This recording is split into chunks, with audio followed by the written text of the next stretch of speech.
ഷീബേ അടുത്തോടെ ഞാൻ വെക്കും കേട്ടാടി. അല്ല നിന്നെ പെണ്ണ് കാണാൻ വരുമെന്ന് പറഞ്ഞിട്ട് എന്തായടി? ചെക്കനെ എനിക്ക് ഇഷ്ടപ്പെട്ടാടി. എന്തായി? ചെക്കന് വല്ല കുവങ്ങളും ഉണ്ടാടി? അതൊന്നുമല്ലേ ചേച്ചി, ചെക്കന് എന്റെ അത്രയും പക്വതയൊന്നും ഇല്ലാന്നേ. ചെക്കനങ്ങനെ പക്വത ഉണ്ടാടി? നീക്ക് 10-40 വയസ്സായി.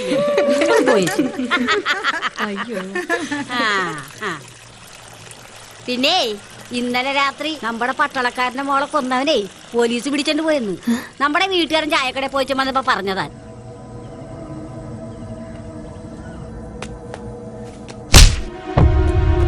രണ്ടുപേരെ കൊന്നിട്ട് എടാ മോനെ, നീ പറഞ്ഞതൊക്കെ ഞാൻ വിശ്വസിച്ചെന്ന് വിചാരിച്ച നല്ല അസല ഇടി ഞാൻ ഇടിക്കും. സത്യം പറടാ, എന്താ ഉണ്ടായത്? പറ, എന്താണ് ഉണ്ടായത്? സാറേ, ഞാൻ സാറ് വിളിട്ട് കൊന്നാലും ശരി, ഞാൻ പറഞ്ഞത് സത്യമാണ്. കൊച്ചാപ്പനെ കുത്തിയത് ഞാനാണ്. പക്ഷെ ആ പെങ്കൊച്ചിനെ ഞാൻ ഒന്നും ചെയ്തിട്ടില്ല സാറേ.